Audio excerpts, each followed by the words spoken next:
Көңүл буруңуздар. Москва шаарында эмгектенип жаткан мекендештер, сиздер үчүн. Врач-стоматолог Бигалиев Мақсатбек Эсеналиевич стоматологиянын бардык кызматтарын көрсөтөт. Сиздерге ыңгайлуу баада, иш ооруларын сапаттуударлоо жана тиш салуу, лечение, реставрация, удаление зубов, гигиеническая чистка, брекеттин бардык түрү, протезирование, металлокерамика, цирконий, имплантация, бизде консультация жана рентген акысыз. Дарегибиз: метро Дубровка, улица Шарика-Подшипниковская, 40. Дем алышсыз 9-дан кечки 9-га чейин. Кененирээк маалымат үчүн телефон 8999 555 84 77.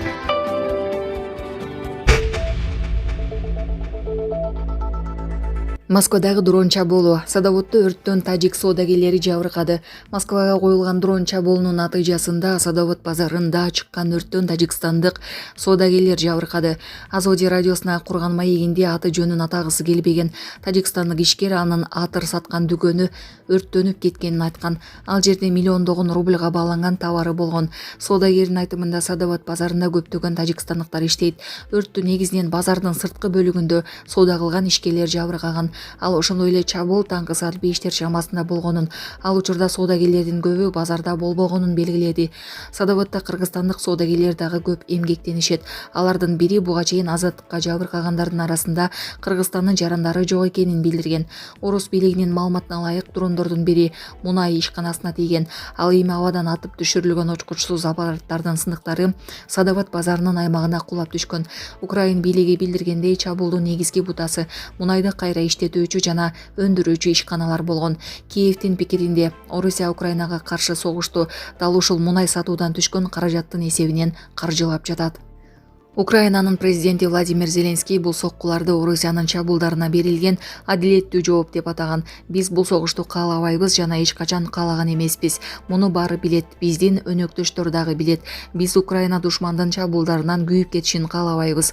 Бирок Украина күйүп жатса, анда сиздердин Москваңыздар да күйөт. Ошондуктан дагы бир жолу баса белгилейм: агрессияны токтотууга жана бул согушту аяктоого убакыт келди, деди Украин президенти. Акыркы айларда Украина Орусиянын аймагына, анын ичинде өлкөнүн эң алыскы аймактарына чейин жеткен дрон чабуулдарын күчөттү.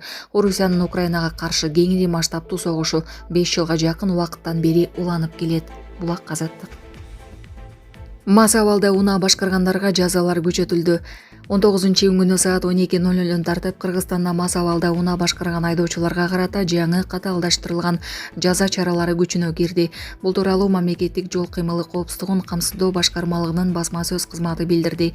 Жаңы өзгөртүүлөргө ылайык Кыргыз Республикасынын укук бузуулар жөнүндө кодексинин 193-беренесинин 1-бөлүгү боюнча алкоголдук, баңизаттык же психотроптук заттардын таасири астында унаа башкарган жарандарга 80 000 сом айып пул салынып, айдоочулук күбөлүгүнөн 2 жылга ажыратуу каралган. Мындан тышкары, эгер айдоочу мас абалын аныктоо үчүн медициналык күбөлөндүрүүдөн баш тартса, анда ага 100 000 сом айып пул салынып, айдоочулук укугунан 3 жылга ажыратылат.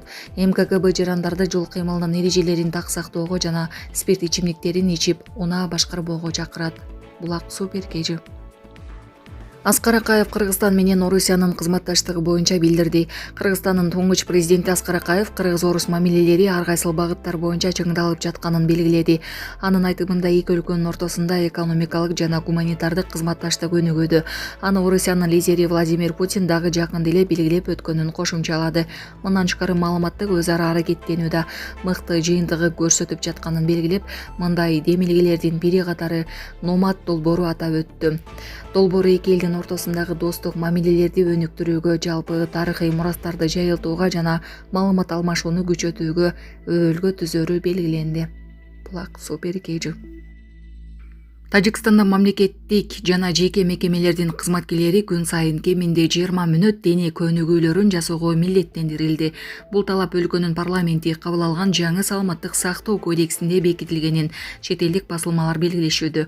Маалым болгондой, иш берүүчүлөр кызматкерлери үчүн дене тарбия менен машыгууга шарт түзүп, атайын жайларды бөлүп берүүгө жана көнүгүүлөрдү уюштурууга милдеттүү. Ошондой эле жетекчилердин өздөрү да машыгууларга катышууга тийиш. Мындай чаралар семирүүнүн жана кант диабетинин алдын алуу максатында киргизилгени кошумчаланды. Эрдик эме эмне. Аламөдүн капчыгайында сууга түшкөн унадагыларды жарандар куткарып калышты. Аламөдүн капчыгайында сууга түшүп кеткен унаанын ичиндеги адамдарды жарандар куткарып калышты. Окуянын видеосу интернет желесине тарап көпчүлүктүн көңүлүн бурду. Тасмада кырсык болгон жердеги жарандар эч кандай атайын кызматтарды күтпөстөн дароо жардамга киришкенин көрүүгө болот. Алар муздак жана агымы катуу болгон сууга карабай унаадагы адамдарды коопсуз жерге алып чыгышты. Күбөлөрдүн айтымында мөңгүдөн келген суунун муздактыгына туруштук берүү оңой болгон жок. Ошого карабастан жаранадан берүүгө ашыккан адамдардын катары үзүлгөн эмес. Окуя социалдык тармактарда кеңири талкууланып, көпчүлүк жардамга кол сунган жарандардын кайраттуулугуна жана кайдыгер эмес мамилесине жогору баа беришүүдө. Азырынча окуя боюнча расмий маалымат бериле элек. Булак Суу Беркежи.